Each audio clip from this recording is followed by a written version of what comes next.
Hai, Assalamualaikum warahmatullahi wabarakatuh. My name is Muhammad Ibrahim bin Hafiz.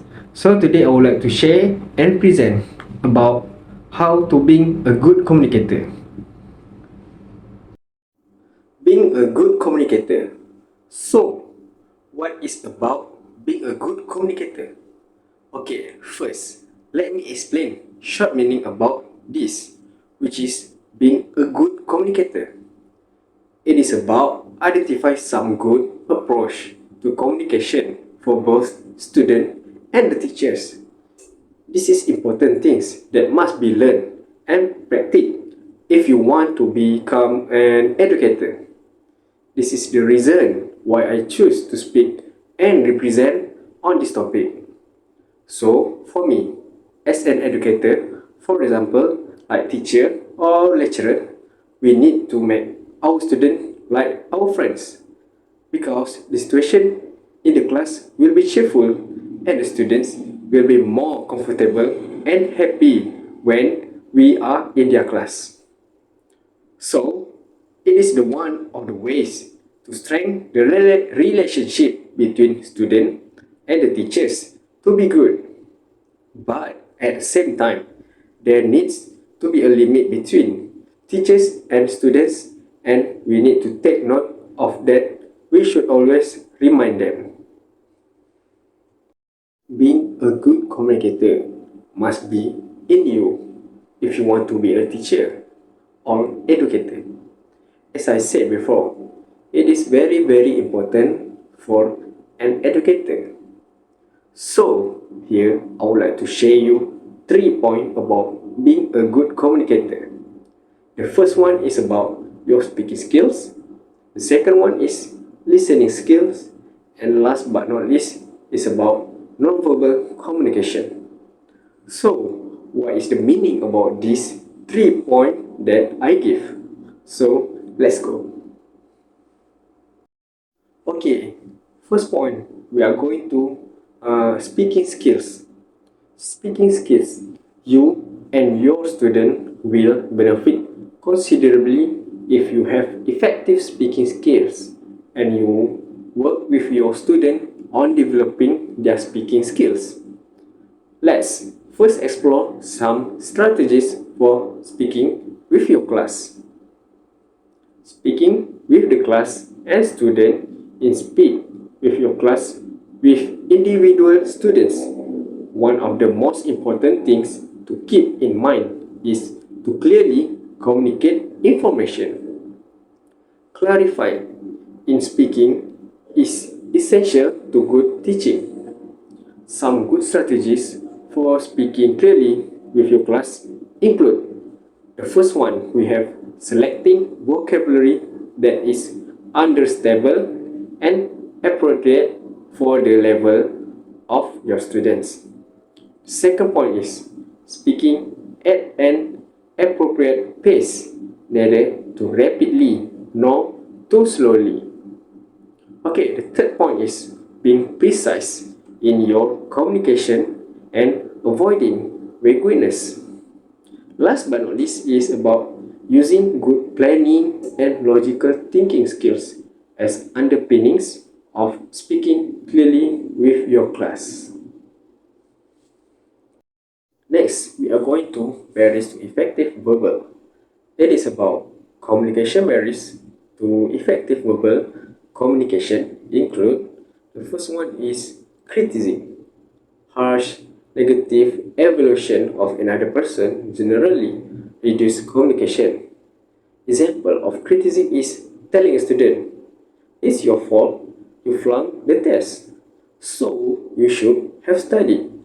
Instead of criticizing, you can ask students to evaluate why they did not to do well on the test and try to get them to arrive at an attribution that reflects lack of effort as the reason for the poor grade. Then we are going to number 2, name calling and labeling. These are ways of putting down the another person. Students engage in a lot of name calling and labeling. They might say to another student, For example, you are a loser or you are stupid. Monitor student use such a name calling and labeling. When you hear this type of statement, intervene and talk with them about considering other students' feeling. Then we are going number 3, which is advice. Advice is taking down to other while giving them a solution to a problem. For example, that I give is a teacher might say, "That's so easy to solve. I can understand why." Then we are going to number 4, which is ordering. Commanding another person to do what you want is often not effective because it creates resistance. For example, the teacher might yell at a student, "Clean up this space right now." Instead, a calm, firm reminder, such as, "Remember the rule of cleaning things up when we are finished," works is more better. Then we are going to second last, treating. Treats are intended to control the other person by verbal force. For example, that I give is a teacher might say, "If you don't listen to me, I'm going to make your life miserable here." A better strategy is to approach the student more calmly and talk with the student about listening better. Last but not least, I will give the 6th point is moralizing. This means preaching to the other person about what he or she should do. For example, a teacher might say, "You know, you should have done your homework in your own time." Or to feel bad about this, moralizing increases student guilt and anxiety. A better strategy in this case is not to use words such as should and ought, but instead to talk with the student in a less condemning way about why the homework was not done in on time. Last, we are going to giving an effective speech. Not only will you be speaking in your class every day to your student in both formal and informal ways, but you also will have opportunities to give talks at educational and community meetings. Knowing some good strategies for giving a speech can significantly reduce your anxiety and help you deliver an effective speech. And also, as most of us reflect on our experience as students, we can remember few opportunities to give talks in class unless we took a specific class in speech.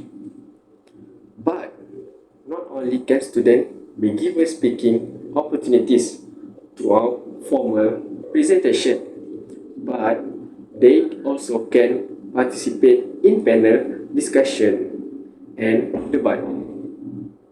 All these activities give students opportunities to improve their speaking, organizational, and thinking skills. The following guidelines for delivering an effective speech can benefit students as well as teachers. First one is connect with the audience. Talk directly to the audience. Don't just read your notes or recite a memorized script. Second one is state your purpose. Keep this focus throughout the talk. Then, effectively deliver the speech. Use eye contact, support gesture, and effective voice control. Last, use media effectively. This can help the audience grasp key ideas and varies the pace of the talk. So here I would like to talk giving students opportunities to practice their speaking skills is vastly underutilized. aspect of elementary and secondary education. Fear of speaking in front of a group is consistently listed as the number one fear of adult. Okay, next we are going to throw out the eyes of student. The example can I give is forensic teachers Tommy Lindsay students. Tommy Lindsay teaches competitive forensic in public speaking and debate at Logan High School in Onion City, California. Forensic class in most US schools are mainly in affluent areas, but most of Lindsay's students come from impoverished or at-risk backgrounds. His students have won many public speaking honors. So here I will show you the following comments by his student reflects Lindsay's outstanding teaching skills. First one we have, he one of the few teachers I know who cares so much. He spends hours and hours, evenings and weekends working with us. Just said by Justin Hinojosa. Then, I was going through a true time. Mr. Lindsay helped me out. I asked how I could pay back and he said, just help someone the way I help you. Said by Robert Hawkins. And last, this amazing opportunity is here for us students and it would be in if Mr. Lindsay didn't create it by Michael Joshi. So, as a ninth grade student, Tommy, I say become a public speaker. He said that his English teacher dogged his ability and he wanted to show her how good he could be at public speaking. Preparing a speech that received a standing ovation, Lindsay remembers she was expecting me to fail and I turned the table on her. And we do that with our forensic program. When we start, a lot of people didn't believe our kids could do the things they do. For his outstanding teaching effort, Tommy Lindsay has won a prestigious MacArthur Fellowship in 2005. Next, we are going to listening skill. Listening skills is about effectively managing your classroom will be easier if you and your student have good listening skills. Listening is a critical skill for making and keeping relationships. If you are a good listener, students, parents, other teachers, and administrators will be drawn to you. If your students are good listeners, they will benefit more from your instruction and will have better social relationships. For listening, hot conversation. They talk to rather than with someone. Good listeners actively listen. They don't just passively absorb information. Active listening means giving full attention to the speaker, focusing on both intellectual and the emotional content of the message. Some good active listening strategies is follow. The first one is pay carefully attention to the person who talking, including maintaining eye contact. Second one is paraphrase. Then the third one is synthesize theme and patterns. And the last, give feedback in a competent manner.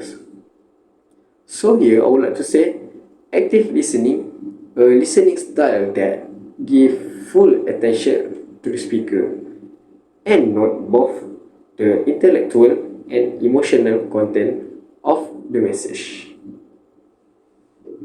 So the last point, being a good communicator is non-verbal communication.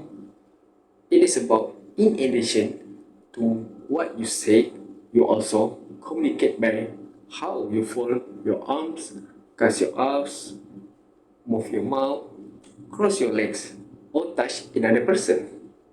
Indeed, many communication experts maintain that most interpersonal communication, even a person sitting in a corner silently reading, is non-verbally communicating something, perhaps that he or she want to be left alone.